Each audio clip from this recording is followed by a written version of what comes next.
Tepat tanggal 17 Agustus, di hari Jumat itu, tahun 1945, jam 10 pagi, di Jalan Pegangsaan Timur, jangan lupakan, nomor 56. Nomor itu penting karena menunjukkan satu tempat tertentu.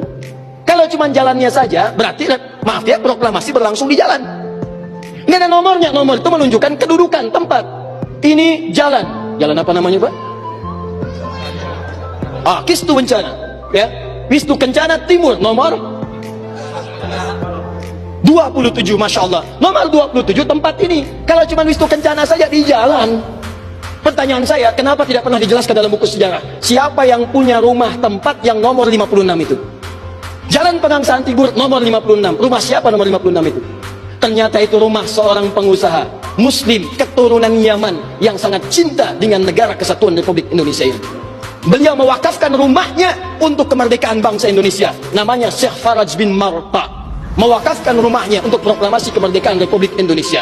Insinyur Soekarno datang ke situ dalam keadaan masih lemas, ada kemudian penyakit dalam tubuhnya, maka diberikan oleh beliau madu Yaman di malam harinya.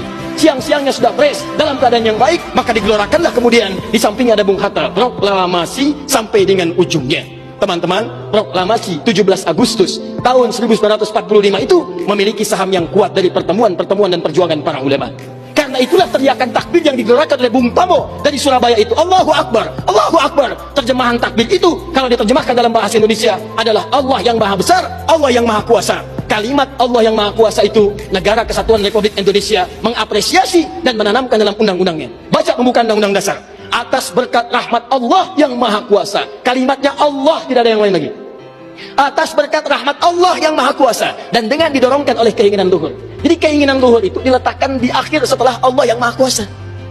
Karena dari dulu itu memang punya keinginan luhur, pengen merdeka, tapi belum dapat. Siapa kemudian yang mempercepat keinginan luhur itu? Allah yang maha kuasa.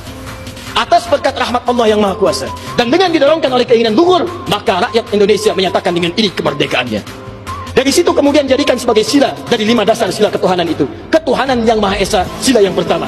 Siapa ketuhanan yang Maha Esa itu? Dalam pengertian kita, Esa artinya Ahad. Kul huwallahu ahad. Ditafsirkan kemudian dengan perlindungan dari negara, pasal 29, ayat 1 untuk dasar negaranya. Negara berdasar atas ketuhanan yang Maha Esa.